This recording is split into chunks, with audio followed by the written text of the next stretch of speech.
ಸರಿ, ಈ ಸಂದರ್ಭದಲ್ಲಿ ನಿಮಗೋಸ್ಕರ ಒಂದು ಸಣ್ಣ ಗಿಫ್ಟ್ ತೊಗೊಂಡು ಬಂದಿದ್ದೀವಿ. ಆ ಗಿಫ್ಟನ್ನು ನೀವೇ ಓಪನ್ ಮಾಡಬೇಕು ಅಂತ.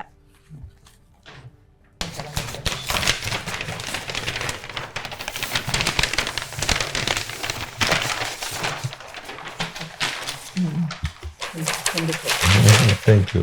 ನಿಮ್ಮ ಇಡೀ ಜೀವನದ ಮೊದಲ ಹೆಜ್ಜೆ ಇಲ್ಲಿಂದಲೇ ಶುರುವಾಗುತ್ತೆ. ಇವತ್ತೇನು ದೊಡ್ಡ ಫ್ಯಾಮಿಲಿ ಏನು ನಾವು ನೋಡ್ತಾ ಇದ್ದೀವಿ, ಆ ಮೊದಲ ಹೆಜ್ಜೆ ಇಲ್ಲಿಂದಲೇ ಶುರುವಾಗಿದ್ದು.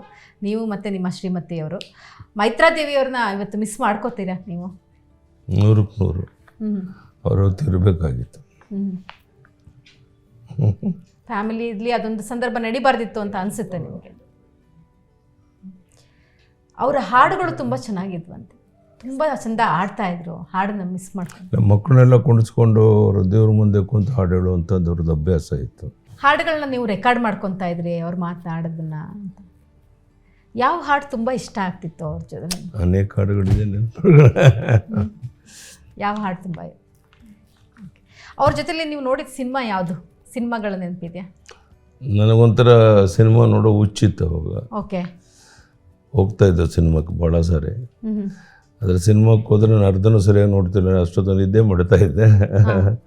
ಅಂದರೆ ನಾನು ಮೈತ್ರಾದೇವಿಯವರು ಸಿನಿಮಾಕ್ಕೆ ಹೋಗ್ತಿದ್ದು, ನಮ್ಮ ಮಕ್ಕಳ ಜೊತೆಗೆ ಹೋಗ್ತಾ ಇದ್ದು.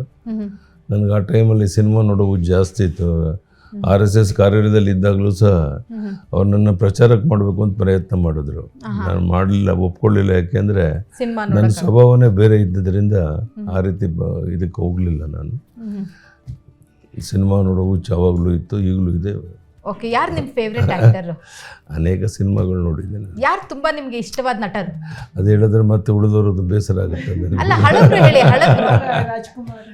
ಹಳಬ್ರು ಹೇಳಿ. ಸಾಮಾನ್ಯವಾಗಿ ರಾಜ್ಕುಮಾರ್ ಚಿತ್ರನ ತುಂಬ ಇಷ್ಟಪಡ್ತಾರೆ. ರಾಜ್ಕುಮಾರ್ ಅವರ ಯಾವ ಸಿನಿಮಾ ನಿಮಗೆ ತುಂಬಾನೇ ಇಷ್ಟ? ಅನೇಕ ಸಿನಿಮಾಗಳು.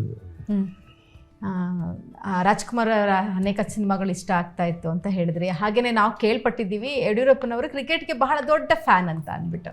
ಕ್ರಿಕೆಟ್ ಅಂದ್ರೆ ಬಹಳ ಹುಚ್ಚು ನನಗೆ ಕ್ರಿಕೆಟ್ ಅಂತ ಹೇಳಿದ್ರೆ ನೋಡೋದು.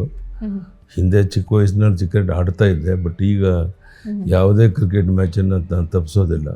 ಪ್ರಾರಂಭದಿಂದ ಕೊನೆಯವರು ಕುಂತು ಕ್ರಿಕೆಟ್ ನೋಡುವಂಥ ಹುಚ್ಚು ಆಗಲೂ ಇದೆ, ಈಗಲೂ ಇದೆ, ಮುಂದೇನೂ ಇರುತ್ತೆ. ಓಕೆ.